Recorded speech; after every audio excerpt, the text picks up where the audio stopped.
Tory councillor's wife Lucy Connolly is currently languishing in jail for 3 years for posting edgy words on the internet, fully 15 of them.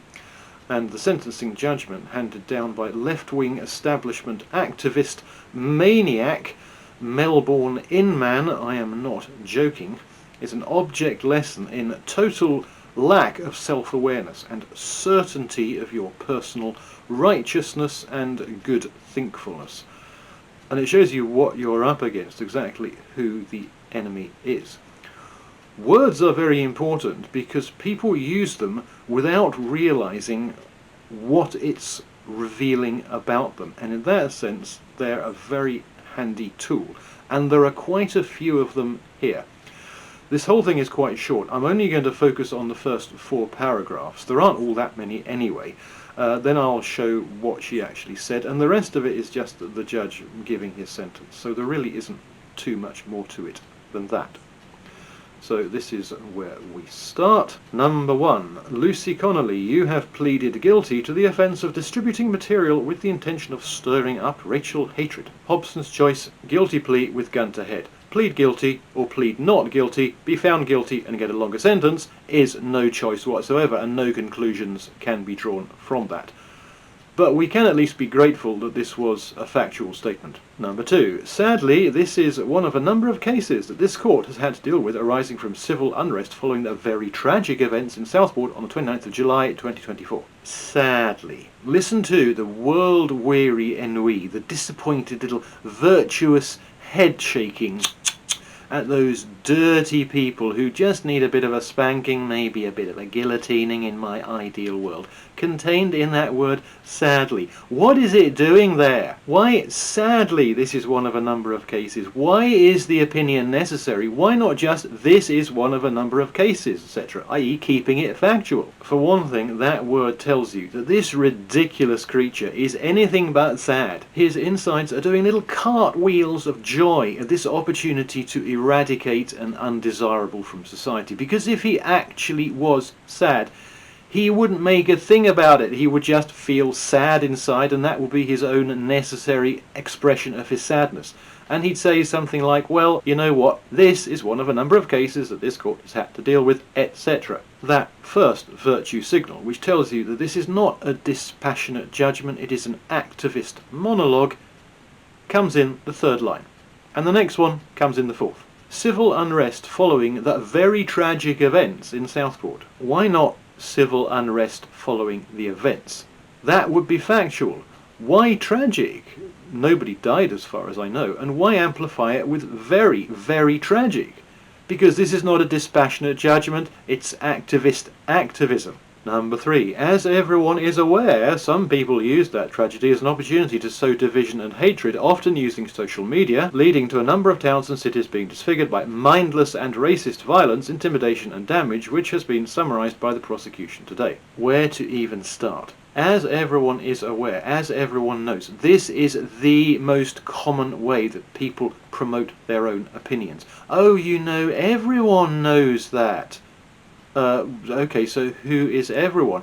That's one hell of a network you've got going there. All 7 billion people on the planet. Oh, you didn't mean everyone, you meant you. You know, in fact, the exact polar opposite of everyone. But this isn't children's playground stuff. This is a judgment.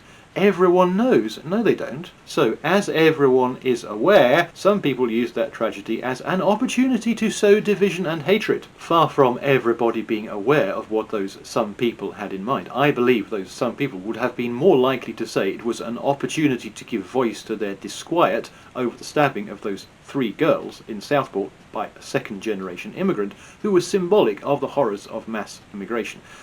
Something like that. They certainly would not say it was an opportunity to sow division and hatred. On the other hand, an establishment activist, blissfully unaware of the hatred his words are communicating, he would think that. He would think, well, I think, so everyone thinks. But that's not the case. So, as an opportunity to sow division and hatred, often using social media, leading to a number of towns and cities being disfigured by mindless and racist violence, etc., etc. It certainly wasn't mindless, it was a response to the stabbings, and these being Rwandan immigrants who spawned the multiple baby killer. There's obviously a racial element. That's inevitable.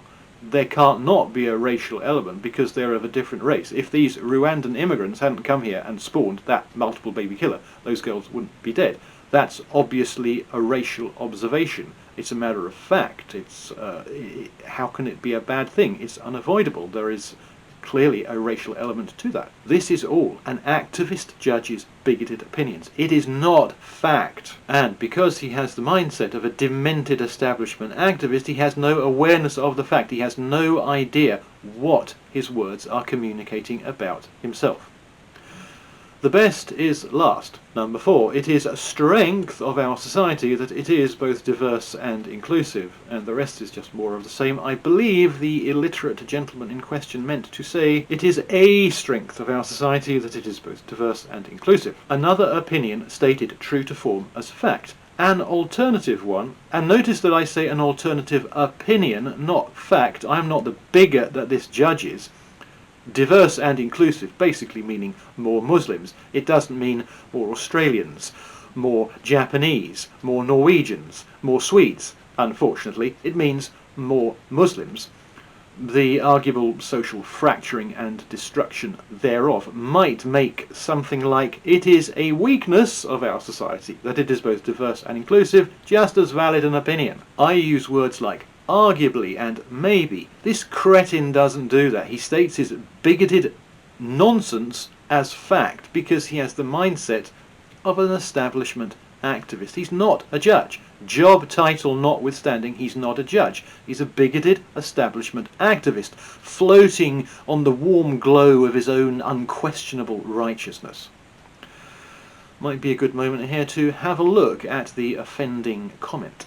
Mass deportations now. Set fire to all the effing hotels full of the bastards for all I care. While you're at it, take the treacherous government and politicians with them. I feel physically sick knowing what these families will now have to endure. If that makes me a racist, so be it. And the bit that got her a custodial sentence of 3 years was obviously enough. These 15 words. Set fire to all the effing hotels full of the bastards for all I care. I wonder how many people there might be in the country who would, in the silence of their own minds and with the supposition that no government mind-reading devices have yet been installed, would empathise with some version of those 15 words. Note I say some version of and not those exact words. I wonder how many people there might be who would so empathise. I can say 2 things for certain sure. The number is greater than 0 and lower than the total population of the country. And the number is greater than the number of people who have to date been put in prison for articulating some version of it. As in, put in prison for posting something like this on the internet. How big is that number? How big could that number get? And how big would that number have to be, at which point the situation on the ground would no longer be the situation on the ground as it was when the number was smaller? It raises some interesting questions, none of which are suitable for YouTube, so I will take the opportunity to fade out at this point.